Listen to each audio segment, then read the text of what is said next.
what about now? Now can you hear me?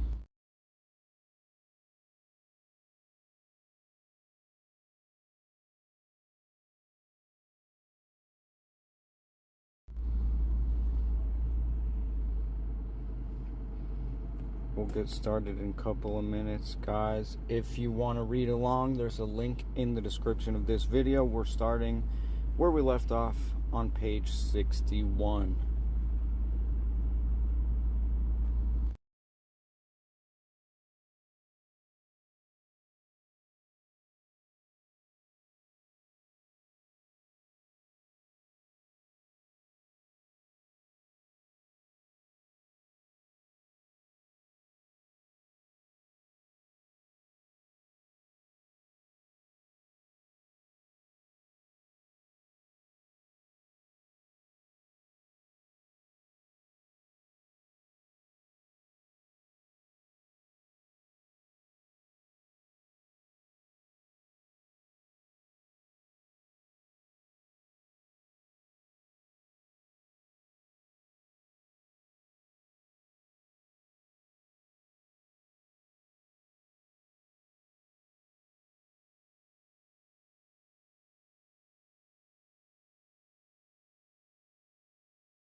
Bob, what about now?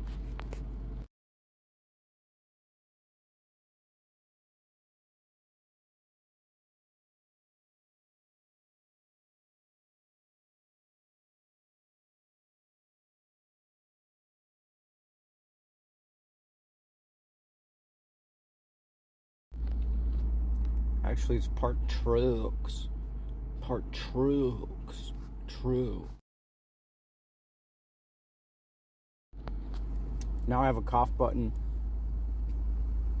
in case I have to cough or something. We'll get started in just a second, guys. We are reporting live from the Phoenix Law Enforcement Association Police Union parking lot on West Adams Street in Phoenix, Arizona. We'll get started in just a second.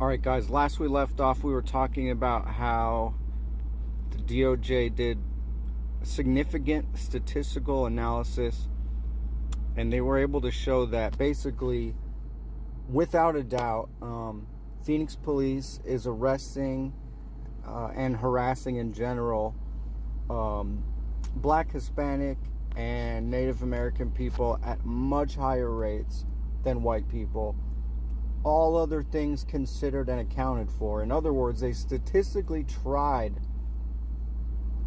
to prove that there was some other reason besides racism that was causing these crazy numbers, and they were unable to do so. Page 61, study of similarly situated people. We also analyzed Phoenix PD data from January 2016 through August 2022 to identify incidents in which Phoenix PD officers cited or arrested people of different races or national origin for the same conduct based on officers' own words. Like the violator study, we designed this analysis to rule out explanations other than race for officers' disparate treatment. To make this comparison, we took all assertions Phoenix PD officers made in their reports at face value. In other words, we did not question officers' decisions about where to patrol, who to stop, who to search, which offenses to accuse people of, or how many charges to arrest or cite people for. To be similarly situated for our analysis, people had to be accused of committing exactly the same violations. We then examined whether there are differences by race or national origin in how Phoenix PD officers treat similarly situated people. The second analysis confirmed our findings about Phoenix PD's disparate treatment in traffic enforcement. We compared officers' decisions to cite or arrest across thousands of stops with similarly situated drivers, evaluating whether Phoenix PD officers treat white people differently than similarly situated Black, Hispanic, and Native American people with regard to the amount of time they detain suspects, whether they cite or arrest suspects, and whether they book suspects rather than citing or simply releasing them. We found overwhelming disparities across every non-white group for a range of low-level violations. These statistically significant disparities cannot be explained by reasons other than the race or national origin of the driver.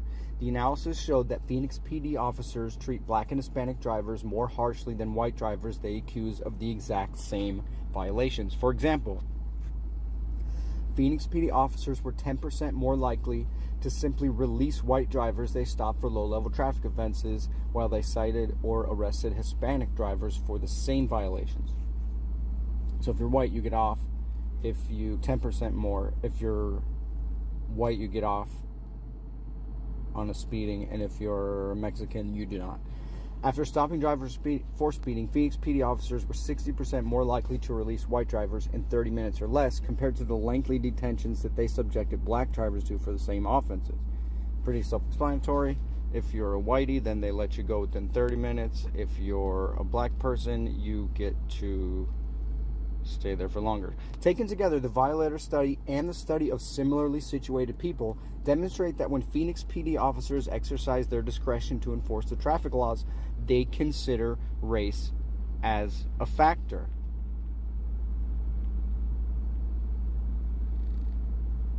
These studies confirm the perceptions of people stopped by Phoenix PD.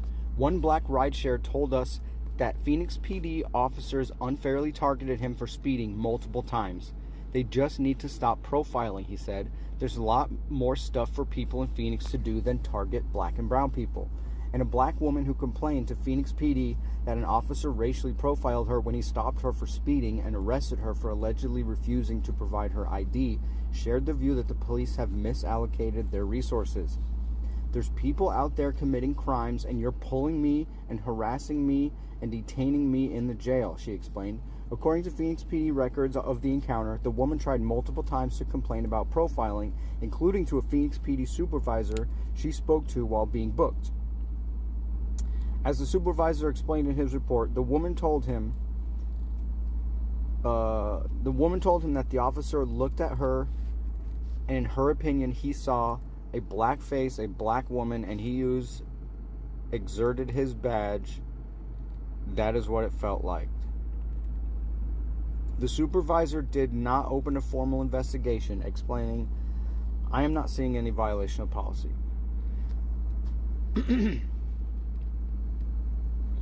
So that's just two separate statistical analysis of Phoenix PD's own words, own video, own records. Two separate methods of statistical analysis showing all sorts of rampant racism. But guys, who needed, it's great to have, don't get me wrong, but this is, some of this stuff nobody needed to validation on, it's like, but it's really nice to see it in the record at the federal level. Phoenix PD engages in discriminatory enforcement of drug and alcohol offenses. We also found striking disparities when evaluating officers' decision to enforce laws criminalizing alcohol and controlled substances, including marijuana. Studies show that Black and Hispanic people use marijuana at roughly the same rate as white people. If Phoenix PD this is one of those funny things they throw in there. If Phoenix PD enforced laws prohibiting marijuana possession without regard to race, Black and Hispanic people will be cited or arrested at a similar rate to white people, but that is not what we found. Our review of Phoenix PD's data showed massive disparities. Phoenix PD officers cited or arrested black people in Phoenix for marijuana possession at almost 7 times the rate they cited or arrested white people for the same offense. Phoenix PD officers were over 3 times more likely to cite or arrest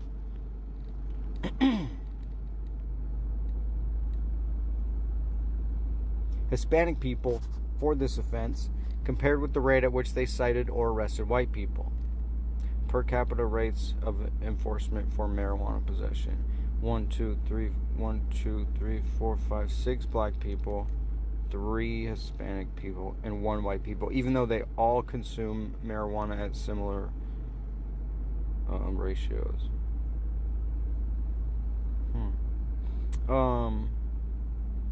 We observed stark disparities in how Phoenix PD enforced alcohol laws against Native American people as well.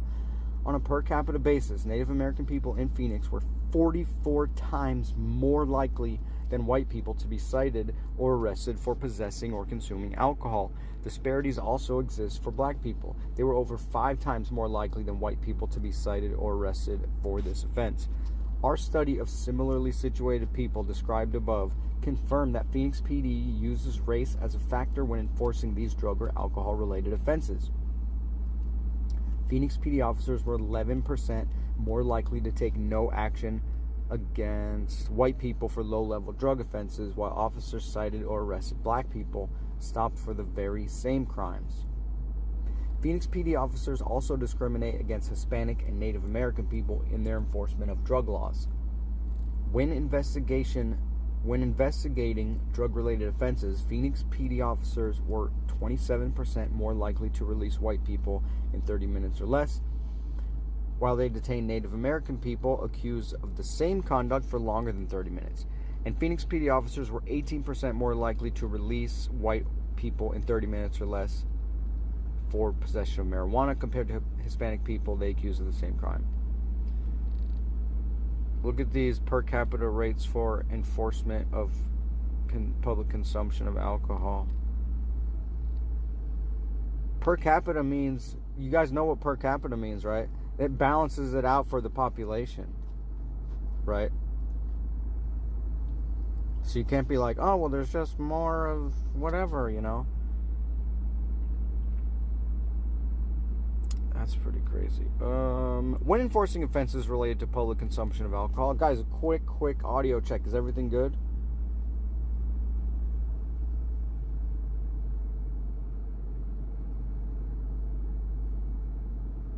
You blinked and missed the ass. Quick audio check. How's the audio? Too good? Good? I mean, not good enough? Good? Too good? Are we just so tired of winning? So tired of winning, they said. Just tired. Sherry says yes. Eric says Gucci. Thanks for that. When enforcing offenses related to public consumption of alcohol, Phoenix PD officers are harsher towards Native American people and Hispanic people than they are to white people they accuse of the same conduct. Phoenix PD officers were 14% more likely to release white people in 30 minutes or less, while they subjected Hispanic people to extended detentions. And Phoenix PD officers were more likely than twice as likely to cite or arrest Native American people for these offenses, while letting white people whom officers stopped for the same conduct go. So this is a lot of the same words, and it's very repetitive, guys, but there's data to back up all this stuff that they're saying. And the trends are very clear. You can basically sum it up very simply and say that Phoenix PD is horrifically racist.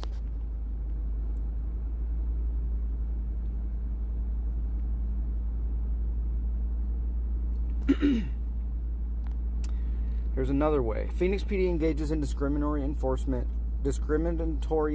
of quality of life offenses. Phoenix PD also enforces what are known as quality of life offenses, minor violations of the public peace. including pedestrian traffic offenses, vagrancy, loitering, bans on camping and panhandling, and trespassing. We found that Phoenix PD officers enforce these quality of life offenses against Hispanic, Black, and Native American people disproportionately.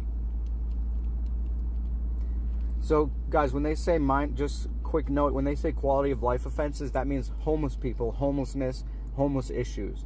That means pedestrian traffic offenses, vagrancy, loitering, camping and panhandling bans, and trespassing.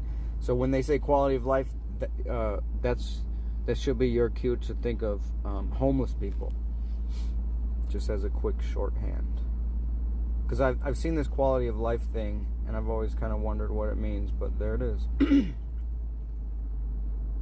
We found that Phoenix PD officers enforce these quality of life offenses against Hispanic, Black, and Native American people disproportionately compared with their shares of the same population. For instance, so you can see, first we did the traffic stuff, then we did the drug stuff, now we're doing homeless stuff, and it's the same story all the way across. We found that Phoenix PD officers enforce these quality of life offenses, blah, blah, blah. For instance, on a per capita basis, Black and Native American people in Phoenix were over 3 times as likely as white people to be cited or arrested for failing to yield to traffic as a pedestrian. We found similar disparities in how Phoenix PD officers enforce the law prohibiting walking in the street when a sidewalk is provided. Black and Native American pedestrians were around 5 times more likely, and Hispanic pedestrians 2 times more likely than white pedestrians to be cited or arrested for this offense. And Phoenix PD cited or arrested Black people more than 3.5 times as often as Native American people, almost 6 times more often than white people. Wait. And Phoenix PD cited or arrested Black people more than 3.5 times as often, and Native American people almost 6 times more often than white people for crossing the street against a don't walk signal. Wow, don't chalk up the number of times I walked on a don't walk signal. Allegedly. Guilty as charged, allegedly. Wait, no, scratch that. Scratch that guilty as charged part. As discussed in Section B of this report, Phoenix PD devotes substantial resources to policing the city's unhoused population. We found disparities in how Phoenix PD enforces laws often used against this group, too. For instance, on a per capita basis, Native American people in Phoenix were 26 times more likely than white people to be cited or arrested for remaining at a bus stop for over 1 hour in an 8-hour period. Though Native American people make up only approximately 7% of the local homeless population, while white people make up 68%. Black people, too, were cited or arrested disproportionately for this offense, at about 4 times the rate of white people, though the local homeless population is about 20% Black. And Phoenix PD cited or arrested Black and Native American people more than 3 times as often as white people for lying or sitting on a public right-of-way. Phoenix PD also enforced trespassing statutes in a racially disproportionate manner. On a per capita basis, Phoenix PD cited or arrested Black people 3 times as often and Native American people over 3.5 times as often as white people for trespassing offenses. So per capita rates of enforcement for remaining at a bus stop for more than 1 hour.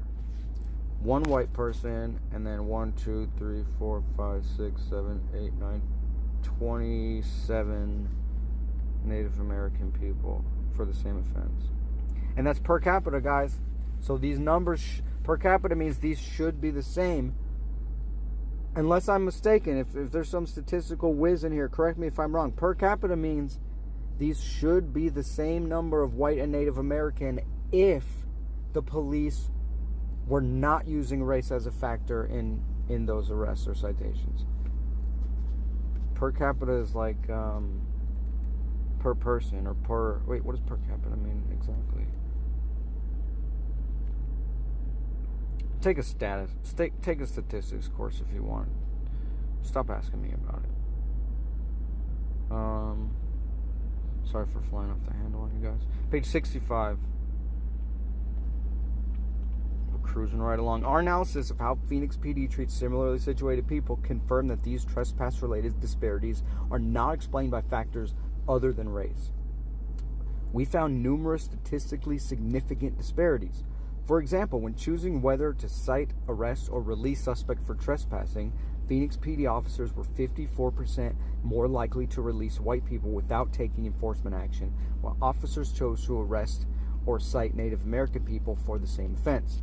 Sometimes these offenses and treatment meant jail time. Phoenix PD officers were 14.5% more likely to book Native American people for trespass-related offenses, while they cited or released white people stopped for the same violation. While they cited or released... so jail, cite, and release if you're white. When investigating trespass-related offenses, Phoenix PD officers were also 7.6%. Hold on, Cherise. For each person in a relation. Yeah, that means for each person. So there should be no population differences. You can't explain that away by saying, well, there's more of this than that type of person. Those numbers should be the same. Per capita balances the numbers for you.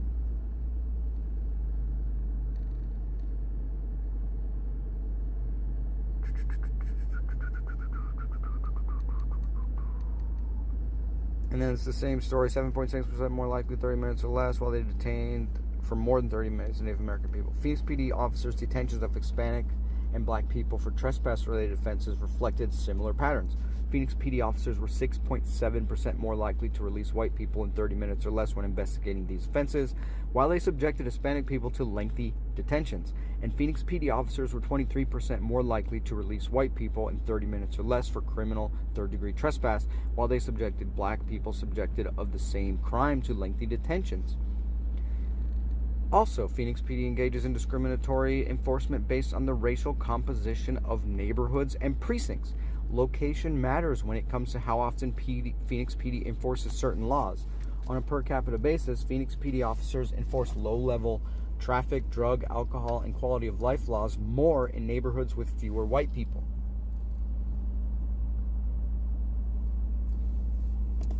Excuse me. In predominantly non-white neighborhoods, Phoenix PD officers arrest or cite people regardless of race for low-level drug and alcohol-related offenses at almost 4 times the rate that they enforce these laws in majority white neighborhoods. Enforcement of traffic equipment-related laws follow a similar pattern. Officers enforce these laws over 2.5 times more often in predominantly non-white neighborhoods compared to majority white neighborhoods. The differences are even more stark with respect to certain violations. The bikes. Officers cite or arrest cyclists for biking on the wrong side of the road almost 8 times more in predominantly non-white neighborhoods compared with white neighborhoods. For this analysis, we define predominantly non-white neighborhoods as the collection of census block groups with 0 to 25% white residents, and white neighborhoods as a collection of census block groups with 50 to 100% white residents.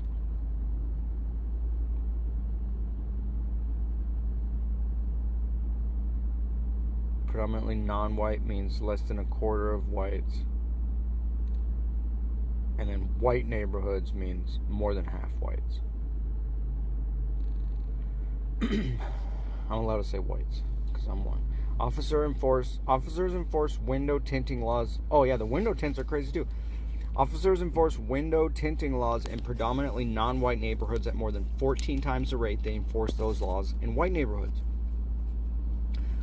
Our analysis of similarly situated suspects also found discriminatory policing of Black, Hispanic, and Native American people based on the racial composition of the precinct where they encounter the police.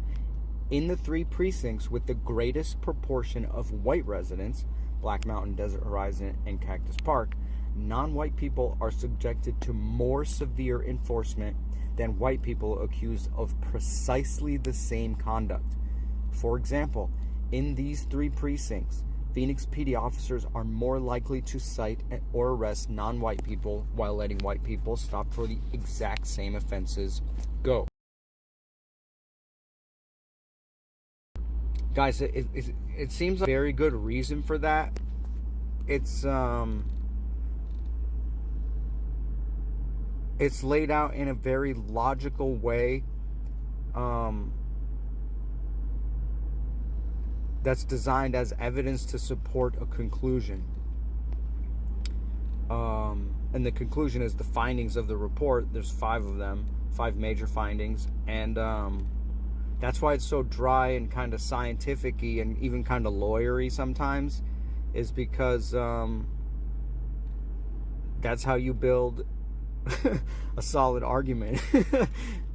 It's not pretty, and it's not fun to hear sometimes, but it's important on how it's written and how it's presented, I think. And I appreciate your guys' time. Instead of setting priorities at the command level, Phoenix PD has afforded officers discretion to make their own calls about how to enforce low-level offenses. That discretion has resulted in unlawful disparities in how Phoenix PD enforces the law against Black, Hispanic, and Native American people. The agency's lack of centralized enforcement strategy is a contributing cause to Phoenix PD's racially disparate enforcement. So basically, there's no overall central strategy for avoiding racism. It's just like every man for himself, every white man for himself. So here we got the map of the precincts with which ones are predominantly white. Looks like all the north side, of course. Earlier this year, wait, hold up. Phoenix PD claims it is unaware of any evidence of discriminatory policing despite long-standing community concern. Earlier this year, Phoenix PD claimed that the department was unaware of any credible evidence of discriminatory policing. This statement is troubling in light of the stark disparities described above, but it is also unsurprising. We saw no evidence Phoenix PD engages in self-assessment to identify potentially discriminatory policing patterns. However, community groups have raised concerns about Phoenix PD's relationship with communities of color. For years, Black and brown communities in Phoenix have had a strained relationship with Phoenix PD. In 2018, a local nonprofit surveyed almost 10,000 people, mostly in the non-white neighborhoods of South and West Phoenix, about their experiences with Phoenix PD. The group released a public report with the survey results. Almost half of both Black and Hispanic respondents reported feeling scared, anxious, nervous, or intimidated when they saw a police officer or police car approaching them. Wow, man, I'm surprised it's not 100% of all people, which, you know. In addition,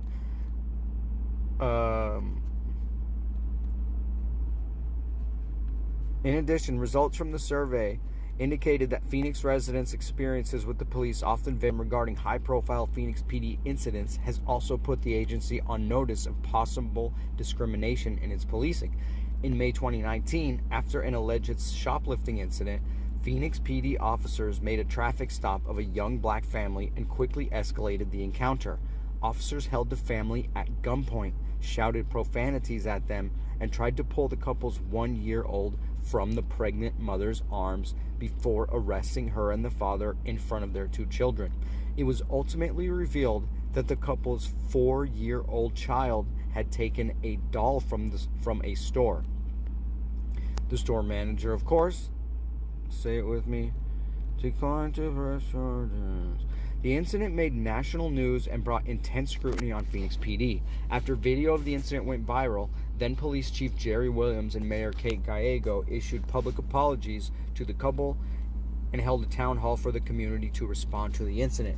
Over 2,000 people attended the town hall and spoke for more than 2 hours, criticizing the officers' actions and sharing broader concerns about systemic racism within Phoenix PD. Phoenix PD fired one of the officers involved in the incident, and the city settled a civil rights lawsuit brought by the family for $475,000. I'll pause really quick, guys, and say, you know, keep this stuff in mind when they complain about how much these federal monitors are going to of effort into stopping racism. Even if you can even be in it for the financial aspect. And it have nothing to do with racism and just not want the police to waste money, right? There's so many reasons this is dumb. Shortly after that incident, in June 2019, the news organization Injustice Watch released the Plainview Project, a database of Facebook posts attributed to officers from 8 police departments across the country, including Phoenix PD. Researchers used publicly available police department rosters to identify profiles of law enforcement officers and flag posts that researchers determined had the potential to erode civilian trust and confidence in police. The researchers attributed 281 posts to Phoenix PD employees. Investigators in Phoenix PD's Professional Standards Bureau, PSB, reviewed the posts and determined they were made by 96 employees, including some Phoenix PD supervisors. At the time, investigators deemed some of the posts not inappropriate, even when Phoenix PD officers made racist statements based on innuendo and racial stereotypes, including posts calling Kwanzaa a, quote, fake holiday and celebrating armed self-defense against thugs in saggy pants.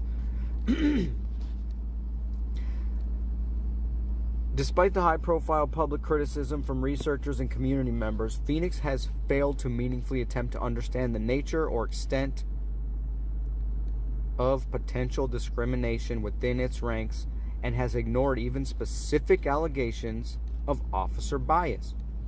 Phoenix PD does not collect and analyze the data needed to identify patterns of discriminatory policing, or provide officers with guidance. Phoenix PD has inadequate internal controls through data review or misconduct investigations to detect discriminatory policing. Phoenix PD's data collection practices have been deficient.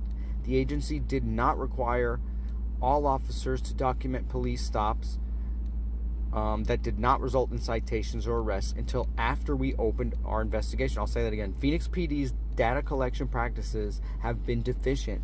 The agency did not require all officers to document police stops that did not result in citations or arrests until after we opened our investigation. Phoenix PD still does not require officers to collect data on searches that do not yield contraband. The agency has never evaluated the data it does not collect. The agency has never evaluated the data it does collect to determine whether it enforces the law differently for people of different racial and ethnic groups, as an agency or by individual officers and units. So at no level are they even, one, collecting data, or two, if they do collect the data, look at the data that they collected. And this is a department that wants to be a, quote, self-assessing, self-correcting department without federal oversight. Guys, I apologize for repeating myself. I'm trying to hammer this particular point home. Please pay close attention to what the City of Phoenix leaders, the police department, and the police unions are responding. I could tell you, but I could be lying, right? Please pay close attention to what they're saying and compare it to what you're seeing in this report.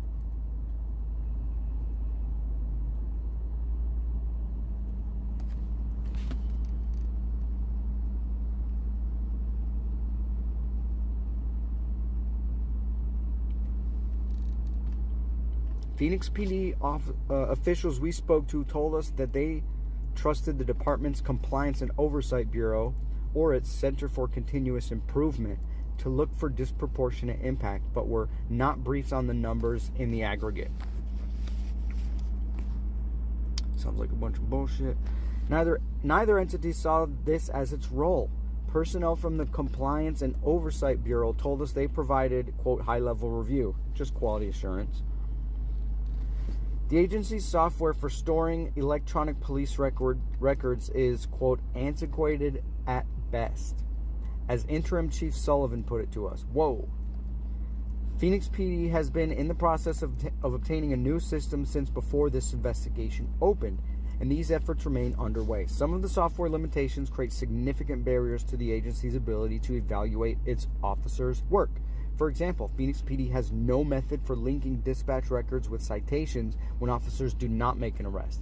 As a result, when a police officer stops a pedestrian or a car and does not arrest anyone, Phoenix PD cannot assess whether that stop resulted in a citation, and if so, what the citation was for. This disconnect between data systems prevents the agency from conducting important analysis on its stop data, such as assessing whether certain officers cite people more frequently for low-level traffic offenses, an area where we found that Phoenix PD officers engaged in discriminatory enforcement against Black and Hispanic drivers.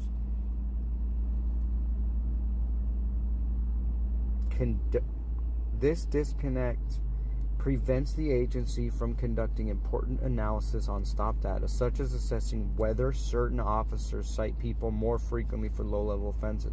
So they don't even know who's doing what and when and why. Guys, this is a department that wants to be a, quote, self-assessing, self-correcting department with zero federal oversight because they think that federal monitors serve to enrich only themselves.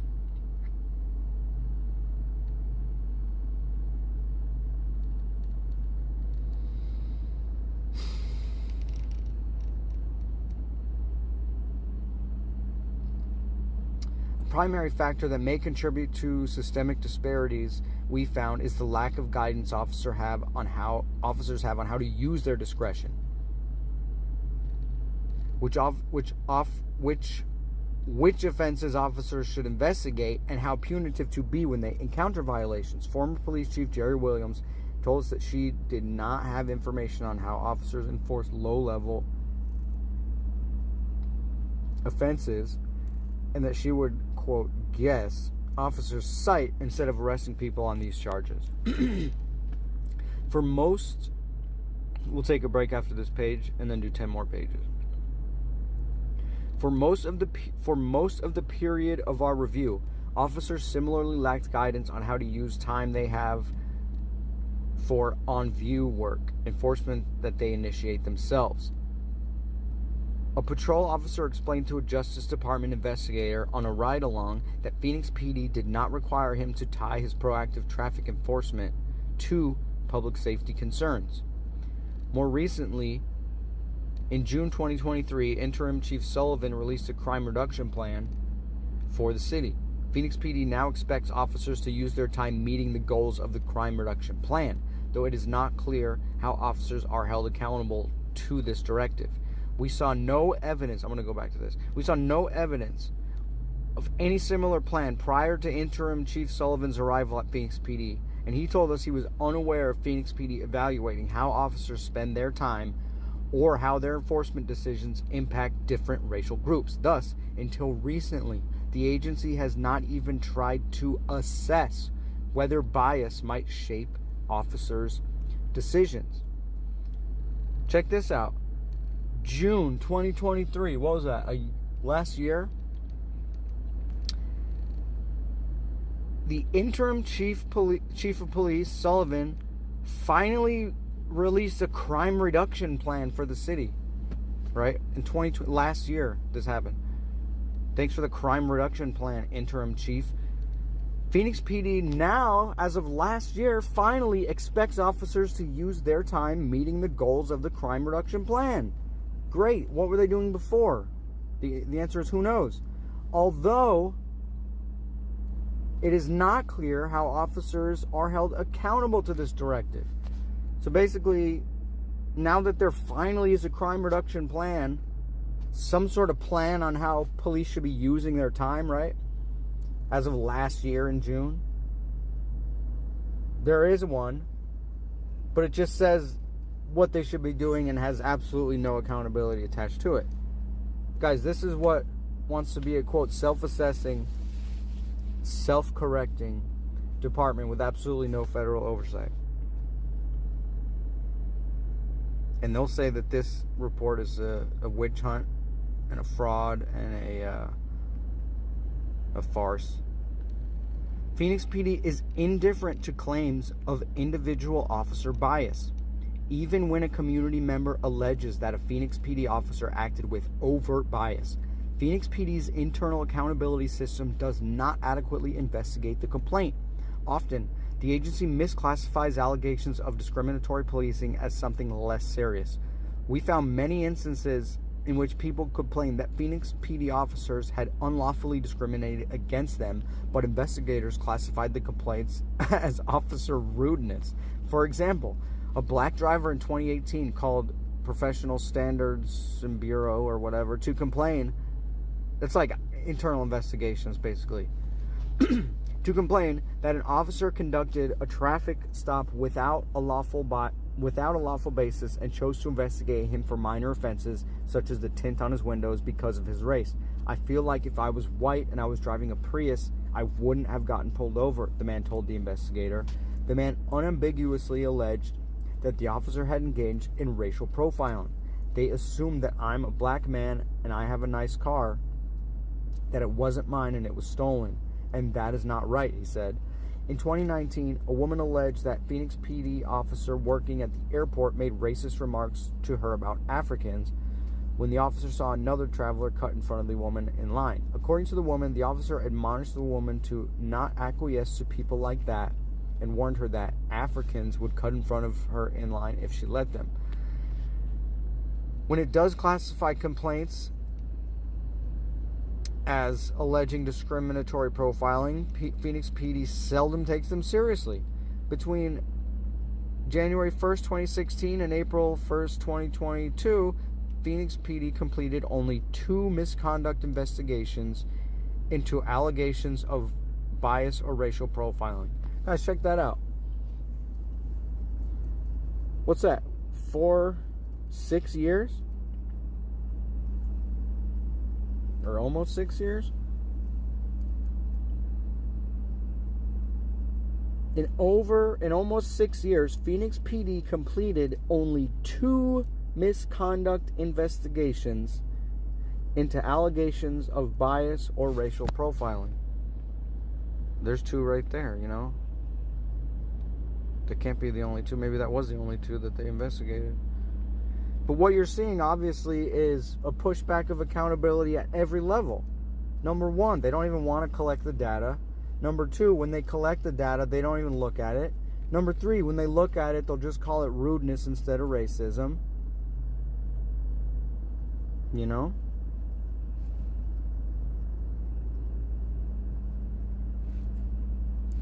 We're going to take a break here at page 69.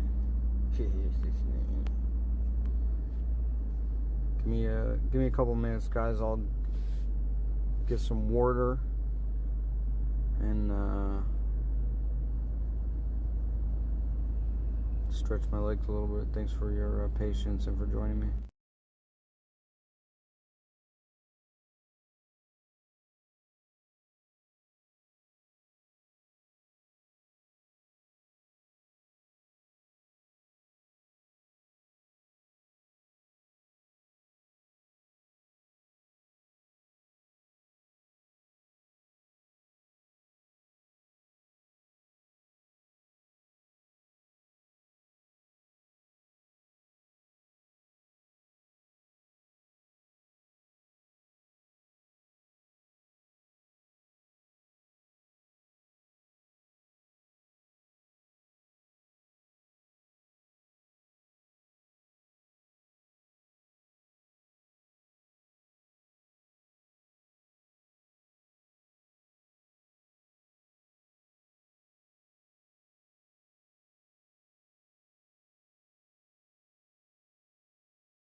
guys. We'll do 10 more pages.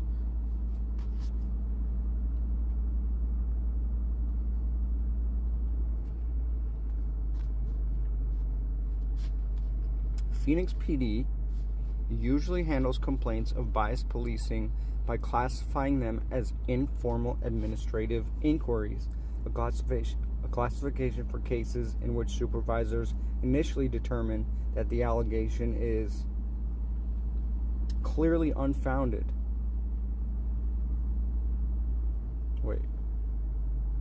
Classification for cases in which supervisors initially determine that the allegation is clearly unfounded, making a full investigation unnecessary.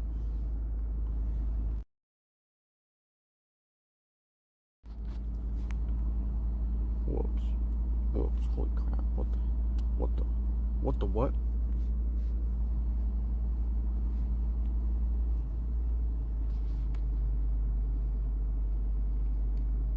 So when they get a complaint, they'll just say it's clearly unfounded before it can get to a full investigation. Indeed, in all 90 administrative inquiries into allegations of bias or racial profiling during the same time period, investigators found that the allegations were unfounded or that the officers were exonerated. Phoenix PD did not open a misconduct investigation into a November 2022 complaint of discriminatory policing against a Black Wall Street Journal reporter until the incident became a national news story in early 2023. I remember this. A Phoenix PD officer responded to an emergency call from a bank, and the manager told the officer that a man outside had been bothering customers. The officer told the manager that he would talk to the man and see whether he would leave. The man, who was a reporter working on a story, was standing outside the bank. Wall Street Journal reporter, by the way, was standing outside the bank on what appeared to be a public sidewalk. After the officer explained that the sidewalk was private property, the reporter twice offered to leave, but the officer refused to let him go, instead handcuffing him, illegally seizing his wallet, and forcing him to sit in a patrol car. A bystander like me called Phoenix PD later that day to file a complaint and said it felt like the handcuffing was completely unnecessary and dehumanizing and criminalizing, and it felt like there was a racial bias at play. The reporter also filed a complaint, alleging that the officer had bruised and cut him and threatened him with bodily harm. A sergeant called both the bystander like me and reporter and told them he had found no misconduct and the matter would be closed. A month later, after the Wall Street Journal's editor-in-chief sent a letter to Phoenix PD and the incident became public, Phoenix PD opened a misconduct investigation. Wow. The agency ultimately found that, except for his unlawful seizure of the reporter's wallet, the officer's actions did not violate any policy. Months later, Phoenix's Office of Accountability and Transparency, charged with monitoring Phoenix PD internal investigations, found that the investigation into the allegation of racial bias was not thorough and complete. Indeed, the PSB investigator never asked the involved officer any questions regarding the allegation of racial bias. Guys, you can look this up. There's videos of it. Look up Wall Street Journal, Black reporter arrested Phoenix. Even after multiple levels of self-assessing and self-correcting, they found nothing wrong with that. And you can see it for yourself online. Go look for yourself and see if you think what they didn't violate any policy. There's no mystery here. We know what they said, and we can see what happened. It's on YouTube. Wall Street Journal Black reporter arrested, Phoenix PD. In the vast majority of cases, Phoenix PD simply dismisses complaints of discriminatory policing absent evidence that an officer made an overtly racist statement or admitted to engaging in racist profiling. Since people are unlikely to admit such things, Phoenix PD's practice of requiring this evidence mean that these complaints will necessarily be given short shrift. What does that mean? Hey Siri, what is shrift? For instance, a PSB sergeant told us that he deemed one officer's claim of being racially profiled unfounded because he reviewed the body-worn camera and observed that the officer, quote, never said, "I'm stopping you because you are black." Okay, so that's what they want, right?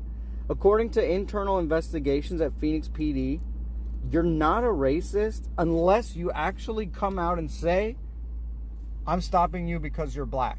You have to say that to the black guy. You have to say, "I'm stopping you because you're black." And it has to be on video. Because he didn't say that, unfounded.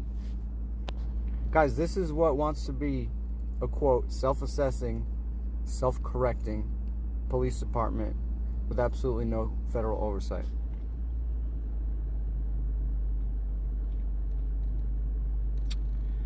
Similarly, a Phoenix PD sergeant found a black light rail rider's discrimination complaint unwarranted because the Phoenix PD employee did not comment on the man's race or admit to racial profiling. And when a black man called Phoenix PD to complain that a police officer arrested him for obstruction of a thoroughfare, shrift, confession, especially to a priest. What?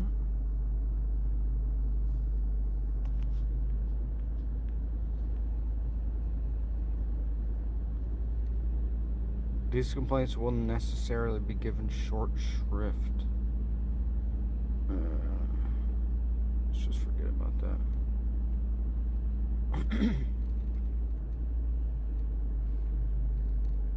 Obstruction of a thoroughfare. Rather than giving him a warning, the Phoenix PD investigator dismissed the possibility that the officer could have been motivated by racial animus. "But sir, if you break the law, then there's no racial profiling," the investigator told the man. The investigator's erroneous reasoning ignores that the Constitution prohibits selective enforcement of the law based on race. So what he said is, we'll recover that. It's a little subtle. "But sir, if you break the law, then there's no racial profiling." That sounds true on its face, but that is not true. If you break the law, then there's no racial profiling. Yes, it is. If there's a white guy and a black guy and they both break the law and you only arrest the black guy and they both broke the law, then there's racial profiling per the Constitution. The Constitution prohibits selective enforcement of the law based on race. So for him to say, if you break the law, there's no racial profiling, that's bullshit. You have to consider more than just that. You dipshit. Sorry for flying off the handle on you guys. I get really mad.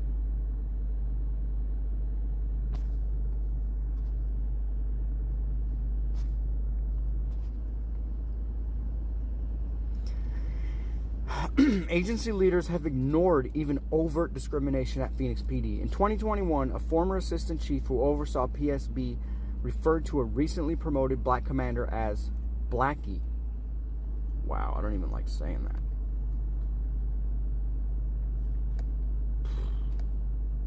Sorry guys, I don't even like saying that. Fuck. The executive assistant chief at the time. If there's any other ones worse than that, I'm not going to say it. I'm going to try to stop myself.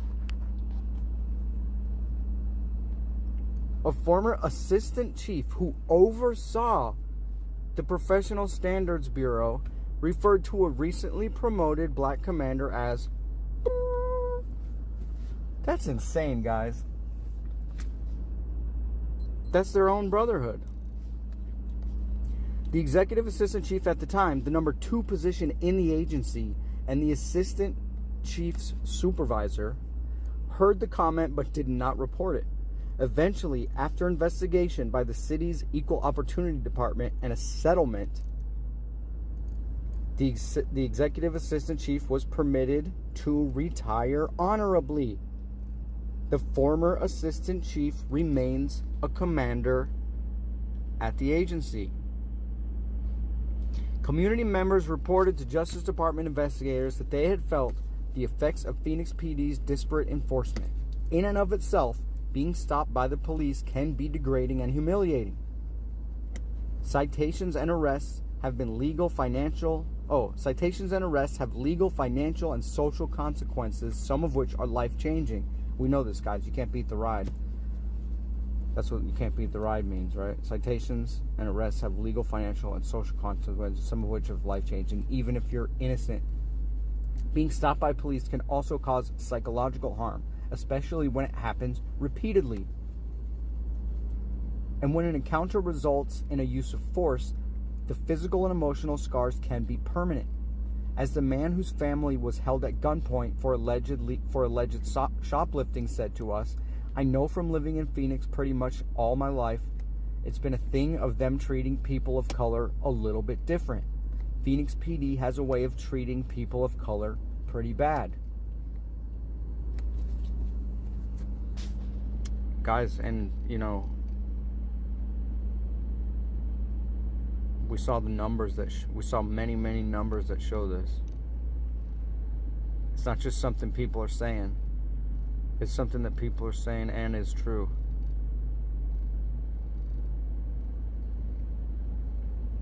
So here's another one of the major findings, one of the 5.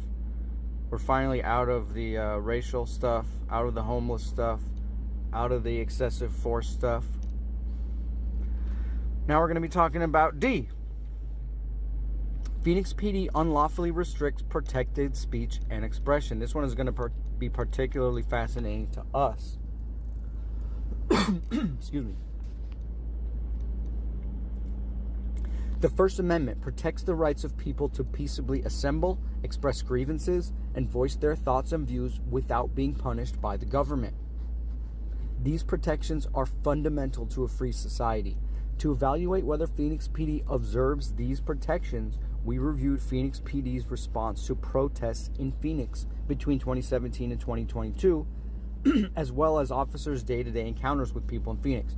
We reviewed Phoenix PD's policies and trainings, police reports, complaints related to protests, contemporaneous emails, and court documents in relevant litigation, including county grand jury testimony, deposition testimony, and news reports. We also reviewed hundreds of hours of body-worn camera and surveillance video footage. We interviewed Phoenix PD supervisors and line officers who agreed to speak to us. We interviewed protesters, community organizers, plaintiffs' counsel, reporters, defense attorneys, and prosecutors. Subject matter experts assisted our review. Guys, and this is one of the things that is so dry, right? It lists all these things. It's so important because when the questions arise, hey, what about this number? Like, how did you get it? They'll say, oh, well, they just talked to janitors at the police department for their interviews. No, we can go back and look and see who they talked to. And look, they reviewed their own policies and trainings. They reviewed police reports, complaints related to protests, emails, court documents in relevant litigation, including county grand jury testimony, deposition testimony, and news reports. We also reviewed hundreds of hours of body-worn camera and surveillance video footage, interviewed everybody, interviewed protesters, community organizers. Just keep this in mind, guys. When they say, those numbers are bullshit or this study was flawed, we can go back and look and we can say, wait a minute, is this study flawed? And we can read for ourselves.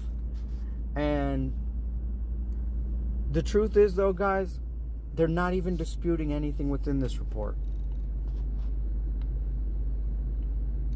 They're just saying the whole thing is bullshit.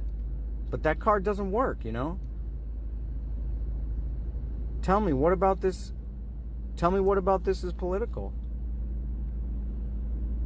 What about this involves Joe Brandon's rogue Department of Justice, I refuse to hear any of that. Personally, from reading, I respect everyone's opinion, but personally, from reading, the investigation itself, I don't know how you could come to that conclusion that it's just politically motivated bullshit. All they said is it's a farce.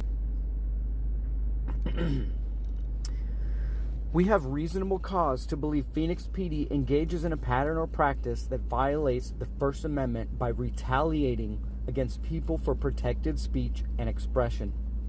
First, Phoenix PD retaliates against people engaged in core political speech by using unjustified punitive tactics against peaceful protesters and by targeting lawful protesters for arrest.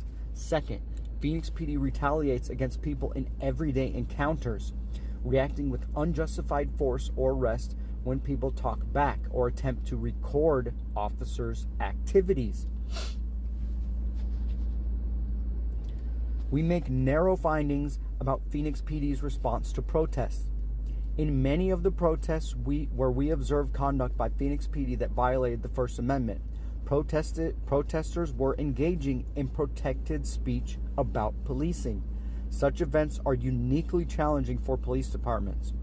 Protesters may confront responding officers with intense criticism of themselves, their profession, and their response to the protest.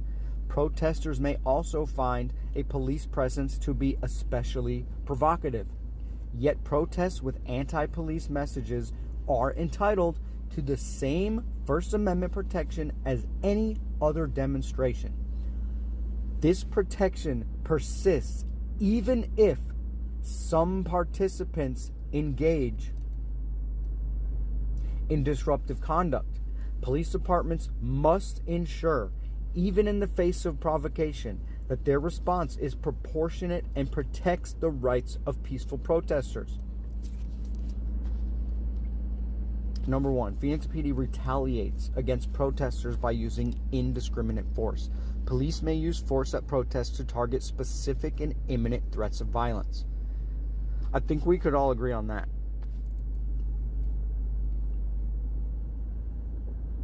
But police may not ban the activity of peaceful protesters because of the violent acts of others.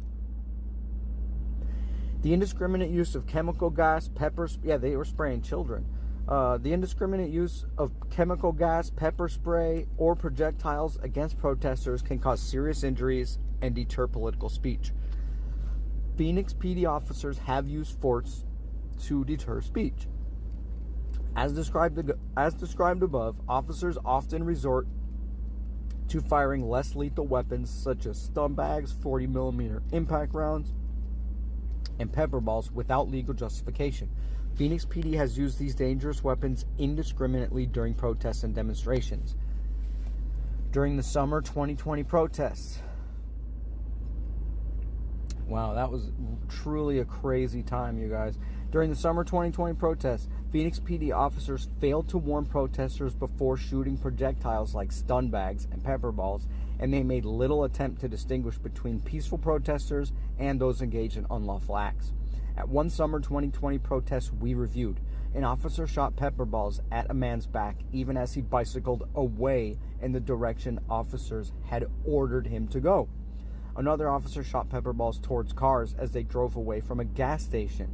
One of many instances we observed of officers shooting less lethal projectiles in the direction of cars and people without warning. One protester told us that he was on his way home when police fired at his car, shattering the windows. He described the shooting as coming out of nowhere without advance warning. I really truly believe that there was no order out there. He said they were allowed to do whatever they wanted to do. In another encounter in 2020, a small group of protesters trying to leave a protest approached a group of Phoenix PD officers blocking a street. A sergeant yelled at them to find another way, and the protesters asked which way to go. The sergeant responded by firing a bore thunder muzzle bang, a weapon that produces a deafening blast with a blinding flash. The explosive sound caused the protesters to scream, "What way do we go?" None of the approximately 20 officers with the sergeant answered the question. Confined space. Kettling peaceful protesters by surrounding them on all sides and then using force against them can constitute retaliation. We saw this by Phoenix PD heavily. They also use this in California a lot, kettling. In one night in 2020, officers surrounded a group of protesters by rushing at them from the side to box them in and cut off their avenue of escape, as a sergeant put in the report. The officers then fired into the group of trapped protesters. "We just lit them up," the sergeant bragged. "It was the perfect pitch because they can't go anywhere." He laughed. Similarly, in 2017, Phoenix PD intentionally drove protesters towards a group of officers who were waiting to fire less lethal projectiles at them. Phoenix PD radio recorded the supervisor's commands. "We're pushing a group of about 40 people at you." He followed up with the direction to use force. "We're driving them to you. Address the threat." Not only can less lethal projectiles be intimidating in the moment, they can also cause intense pain and bruising, with documented injuries including ruptured eyeballs, skull fractures, and internal bleeding. On another night of the 2020 protests, officers shot less lethal projectiles at one fleeing protester, splitting his forearm open and breaking it. A Phoenix PD helicopter alerted officers on the ground that a group of protesters was running through an alley in their direction. 2 officers moved into position to confront the protesters as they came out. One officer pointed his pepper ball launcher at the protesters and ordered them to stop. 4 seconds later, the officer fired pepper balls at the protesters' feet and lower legs. A second officer then shot an OC impact round at one of the protesters. An OC impact round is a small projectile that contains breakable cone filled with chemical powder similar to it's like a pepper bullet. Splitting open his forearm. Oh, good. That probably hurts. Splits open your forearm, and then the OC juice all just goes in there. So it's a juicy forearm. The protester, I'm allowed to say that. I was part of the 2020 protest. The protester sustained a broken bone that required corrective surgery. Hours later, Phoenix PD officers dropped him off at a hospital where they released him without any charges. It was like we were being corralled and trapped, the protester told Justice Department investigators. He said it felt like being a rat in a trap. Officers also used excessive force when approaching protesters who were not a threat. These tactics included approaching protesters with their weapons drawn and immediately ordering them to lie face down on the ground. One example illustrates the pattern. One night in 2020, a sergeant urged, "Let's jack him up, dude, fuck it," as officers drove up to a group of protesters. He then gave a celebratory yell, exclaiming, I'm going to change it to, "Yeehaw!" before he approached the protesters with his weapon drawn. Several people were standing in the intersection. They appeared unarmed and did not threaten the officers. The officers nonetheless pushed each of them onto the ground before handcuffing and arresting them. Phoenix PD has long been on notice of concerns about excessive force against protesters and the chilling effect on speech that results. In 2017, officers gassed a large crowd of protesters because of the disruptive conduct of a small number of people. Outside the convention center in downtown Phoenix, approximately 6,000 protesters were demonstrating peacefully when a group of no more than 20 people began to shake a temporary police barricade. Phoenix PD officers shot pepper balls at the ground in front of the disruptive group, which then dispersed into the surrounding crowd. 3 minutes later, as some members in the group continued to be disruptive, officers threw tear gas canisters toward the crowd. While disruptive conduct had been confined to a small area, the tear gas was not. Within minutes, the gas engulfed a vast area of downtown, as a television reporter described it during a live broadcast. Phoenix PD issued no warnings to the crowd until 16 minutes after releasing the gas. Protesters more than a block away soon experienced trouble breathing and burning in their eyes and sinuses. Fire department responders treated journalists for exposure. The tear gas even permeated the grounds of a nearby basilica. What the? Affecting the Franciscan friars who live there? Oh, dude. Predictably, scores of peaceful demonstrators were forced to end their protests and leave the area. Franciscan.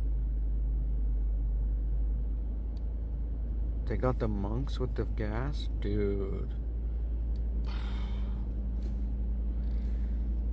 I'm not religious, but that sounds like a terrible idea. Phoenix PD retaliates against protesters with unlawful arrest based on unsupported allegations. When police arrest protesters, it must be for a legitimate law enforcement purpose or returning to protests again. This is from Velasquez v. City of Long Beach, 9th Circuit, 2015. In 2019 and 2020, Phoenix PD used arrests to discourage peaceful protesters. Phoenix PD's policy... Yeah, guys, don't forget, all this stuff is all backed by... I haven't been typically reading them, but it's all backed by citations, Supreme Court cases. You know, maybe the Department of Justice is politically motivated, but this report certainly is not. And nothing about Phoenix police is politically motivated. I cannot say that enough.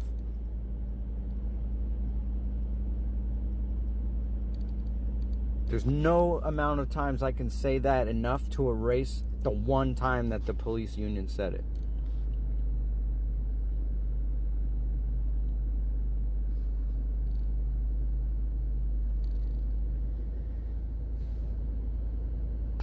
Phoenix PD, in 2019-2020, Phoenix PD was arrested to encourage peaceful protesters. Phoenix PD's policy for handling civil unrest requires officers to incarcerate as many individuals as possible once a commander gives the order. As a result, Phoenix PD officers have used the power of arrest as a tool to clear peaceful protesters from the streets. On a night after a statewide curfew went into effect, a commander ordered officers to achieve, quote, maximum arrest. He directed sergeants, just systematically start sweeping this entire neighborhood. See if we can pick up anybody who's walking around. Sounds awfully Chinese to me, guys, or awfully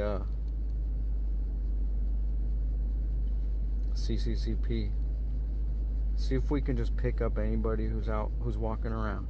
That night, the police arrested more than 200 people, according to an agency tally. Though some protesters entered guilty pleas when they appeared in court the next day, city prosecutors eventually dismissed almost 150 remaining cases. That's 150 cases that had arrests from protesters dismissed. Looks like they managed to get a couple of morons who pleaded guilty, but Phoenix PD has also sought charges against protesters that were far more serious than the evidence supported. For example, Phoenix PD arrested more than 120 people for the crime of felony rioting during a protest in May 2020, using the same verbatim probable cause statement to justify each arrest. I remember this. They just copy-pasted every single... Oh man, there's going to be some good stuff in here about sharpened fingernails and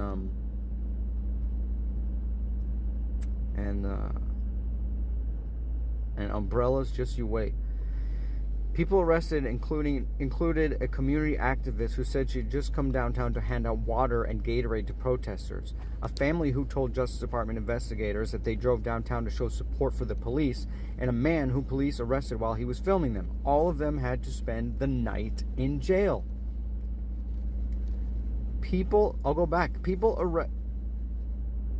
arrested included a community activist who said she had come downtown to hand out water and Gatorade to protesters, a family who told Justice Department investigators that they drove downtown to show support for the police, and a man whom police arrested while he was filming them. All of them had to spend the night in jail.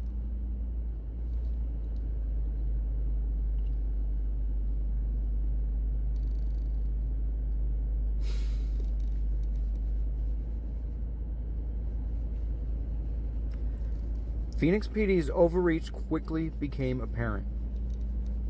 At court hearings a day later, a judge determined that the identical statements were insufficient to support felony rioting charges and ordered those protesters to be released. It was just a copy-paste charge for every single person.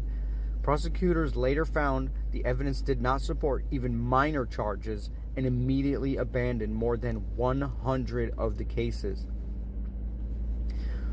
One protester told us she lost her job as a security guard because the felony arrest appeared on her background check, even though prosecutors dismissed the charge. She said she would second guess herself before protesting again. That might be the saddest thing I've seen in this report so far, guys. She said she would second guess herself before protesting again. That means they won, you know? for me, that's definitely the saddest thing in this whole report right there. Some of the damage, done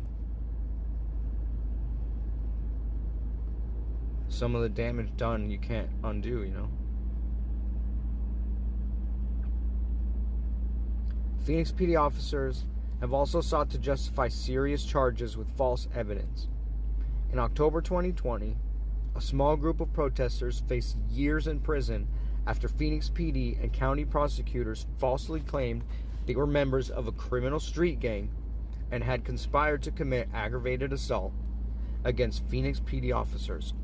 On the evening of October 17th, a group of 17 people, all wearing black clothing, marched to protest prosecutors' decision not to charge a state trooper for the fatal shooting of a black man in Phoenix earlier that year. And just really quick, looking at all we've known so far, could you understand how maybe they would have been justified in protesting that particular shooting, whatever it was? Knowing what we know now, do you think maybe they were righteously protesting? Maybe? I don't know. I don't know all the details, but I do know some of these people who were personally arrested in this group of 17.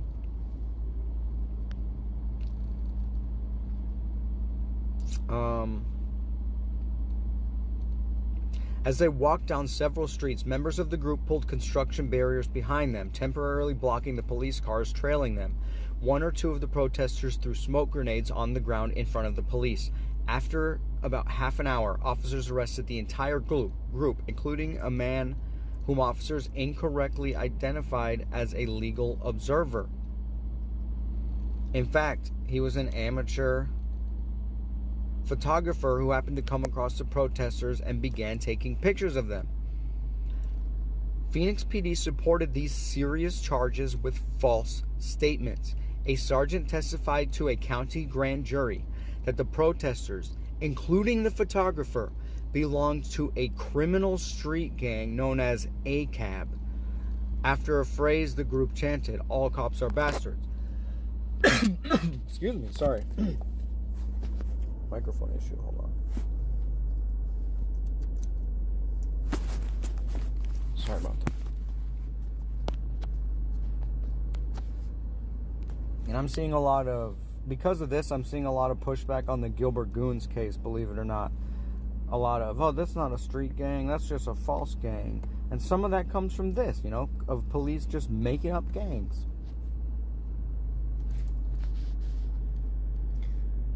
The sergeant analogized ACAB to violent street gangs such as the Bloods and the Crips, and testified that the protesters identified themselves as members of ACAB by wearing black clothing and chanting, "All cops are bastards." The judge handling the case called the claim that the protesters were members of a criminal street gang false, misleading, and inflammatory. In June 2021, the court dismissed 2 charges against protesters: assisting a criminal street gang and conspiracy to commit aggravated assault with prejudice, meaning that prosecutors could not refile these charges. The court found that this highly unusual remedy was warranted due to egregious misconduct of the prosecutor and the sergeant. In other words, these gang charges were dismissed with prejudice, which the Department of Justice itself says is very weird. They don't want to do with prejudice because that declines them from ever prosecuting that charge again. In this case, they did it with prejudice because it was so effed up and so bullshit. The genesis of the gang charges. This is really fascinating stuff that goes pretty deep into Phoenix protest lore. The Maricopa each other for the failures that led to the gang charges. MCAO's degree of involvement in the constitutional violations we have identified is beyond the scope of our review. So they didn't look at the Maricopa County Attorney's Office. That's going to be dirtier than Phoenix, though, even. I'm telling you guys. However, the Arizona bar ruled in December 2023, after a multi-day evidentiary hearing, that the MCAO prosecutor responsible for the gang charge prosecution should be suspended from the practice of law for 2 years for, among other things, her role in bringing these charges. This prosecutor, April Sponsel, this prosecutor worked closely with Phoenix PD during the 2020 protests and gave trainings to Phoenix PD officers on topics including bringing charges against protesters. Email communications show that the idea for charging protesters as members of a street gang likely originated with Phoenix PD's anti-terrorism task force. By June 2020, Phoenix PD had formed a protest strike team, and in July, the squad sergeant sent a reminder to officers assigned to protests to notify him of any protest-related arrest of anyone believed to be affiliated with Antifa.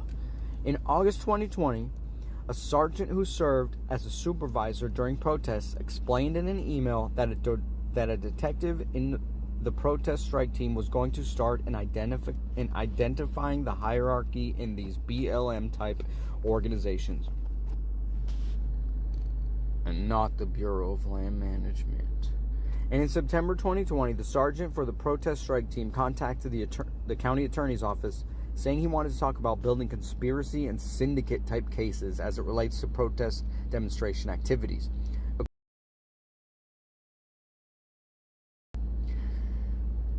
Two more pages, guys. Phoenix PD officers also made false statements to support serious charges against protesters. To support felony charges. Oh, this is good, guys. This is what I'm talking about. To support felony charges, an officer falsely claimed that a protest leader stabbed a sergeant with the sharpened tip of an umbrella. According to the officer, the umbrella had a, quote, 3-inch sharpened metal tip that the protester used to stab him in the hand. These claims were not true. Body-worn camera videos show that the protester held the umbrella pointed towards the ground the entire time she was running. And a photograph of the umbrella tip shows that it had not been sharpened. They used umbrellas as shields for tear gas and stuff. And they needed weapons charge to upgrade it to a felony, right? The problem is nobody had weapons. So they just invented a weapon. A sharpened umbrella tip, which was photographically proven to not be true, that she was photographically proven to not have used as a weapon.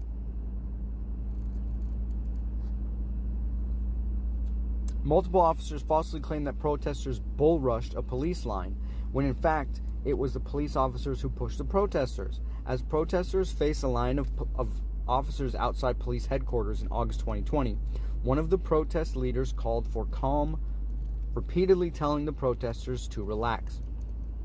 The protesters stood still, but the officers stepped forward, pushing into them. In their incident report, these officers falsely claimed that the leader and another protester had locked arms and aggressively charged the officers in a lineup-type rush, charging or bull rushing the officers. Phoenix PD has also singled out specific protesters for arrest because of expressive activities. Fascinating stuff. At a protest in July 2019, a Phoenix PD lieutenant directed officers to arrest a 62-year-old protester while he was in the middle of giving an interview to a reporter. Phoenix PD had last ordered protesters to disperse 15 minutes earlier, and most of the crowd had moved out of the street. But the 62-year-old protester, who carried a Soviet flag and had a sign that called police child killers, stayed behind to speak to a reporter. Video from the interview captured the encounter. As the man began to answer the reporter's question about the flag's symbolism, officers ran up behind the man and, without warning, grabbed him by the neck and tackled him to the ground. Other people remained in the same area at that time, also allegedly in violation of earlier dispersal orders. Yet officers arrested just the man and one other protester, a community leader and vocal critic of Phoenix PD who was well known to the lieutenant in charge. Phoenix PD's decision to target these two protesters while allowing others to walk away suggests that it was the protesters' expressive activities that prompted Phoenix PD to select them for arrest. All charges against both protesters, say it together, were dismissed the following day. In other words, guys, if you speak out, they'll make a example out of you. Whether you're acting legally, whether you're acting illegally, whether you're the only one acting illegally and a group of others acting illegally, or whether you are not doing anything illegal. If you're loud and you protest against Phoenix PD, they'll make you pay for it. They might even kill you. Literally, they might even kill you.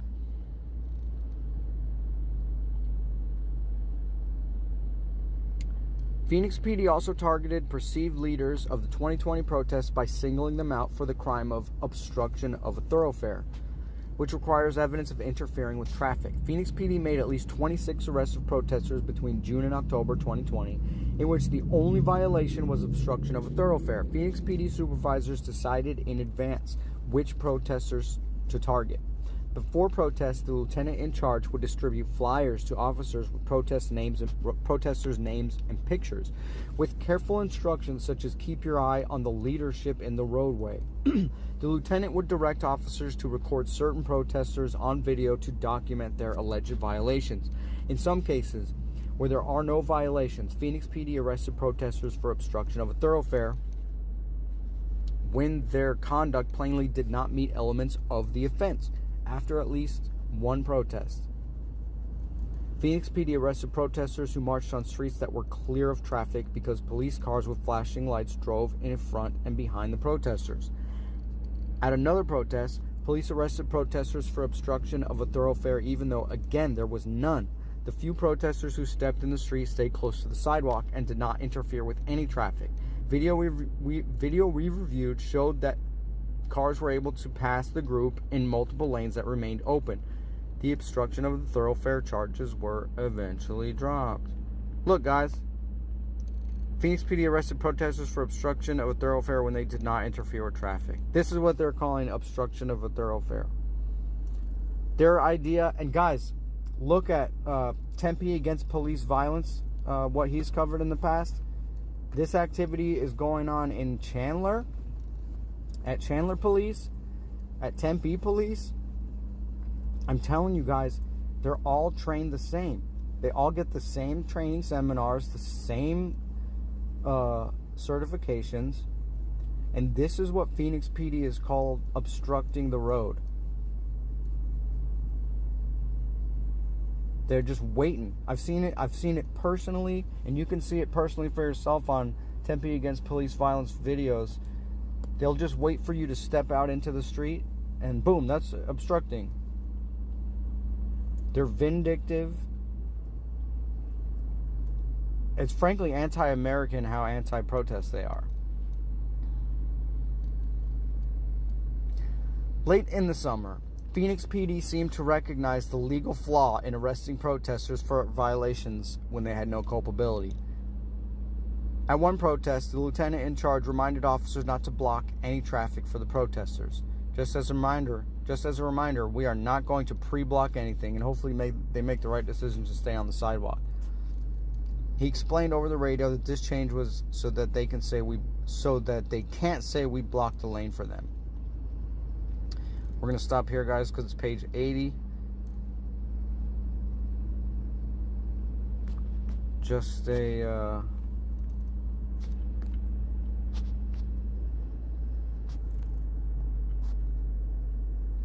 a quick reminder, guys, please pay, if this is interesting to you whatsoever, please pay close attention to what the city and what the police unions are saying.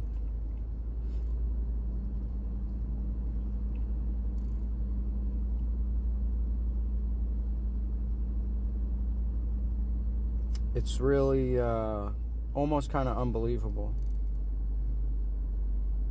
It's really kind of unbelievable. They're just doubling and tripling and quadrupling down on they do nothing wrong and we do not need federal oversight. And I'll say it again, I don't want federal oversight in anything. You know? But I more don't want Phoenix PD to be racist, murdering anti-Americans. You know? They don't have any data on what they're doing wrong. They only last year even came up with a crime prevention plan that tells police officers what to do with their time. They're not held accountable to any sort of racial discrimination data. In every possible way, and ways that you can't even imagine, they don't hold themselves accountable.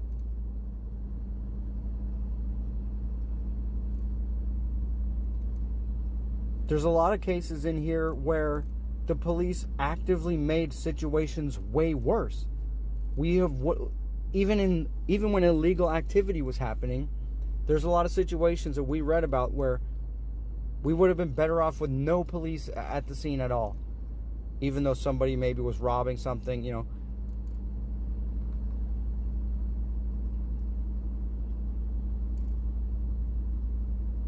It's, and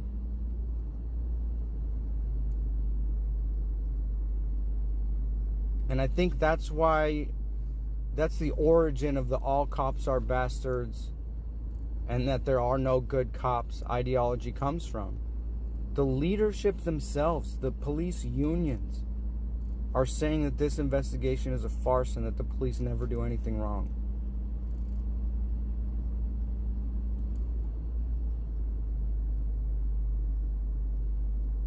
That's where that ideology comes from. When people say all cops are bastards, that's what they mean. They mean there's no accountability even at the very, very top.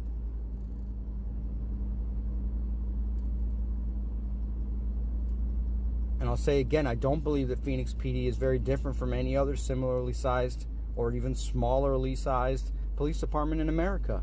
I think if the Department of Justice looked as hard at Phoenix PD at other PDs, you'd find similar stuff.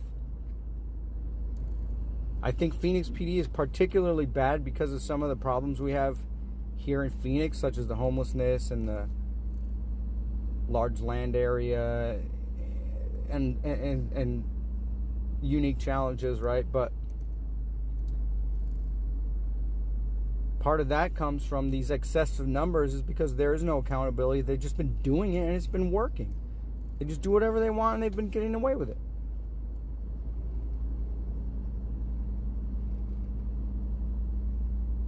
You know?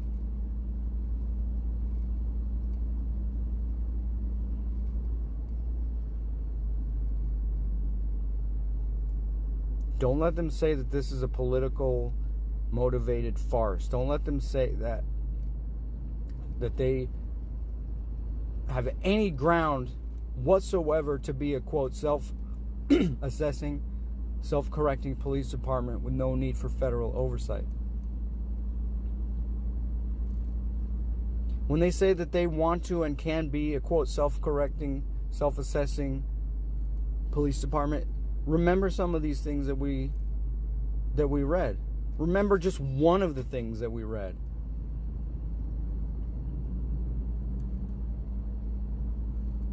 Yeah, you want to talk about political motivations? Look at the police unions. Guys, thanks for joining me. We're going to keep doing this. I'm not sure when the next one is. Thanks for watching. Love you guys.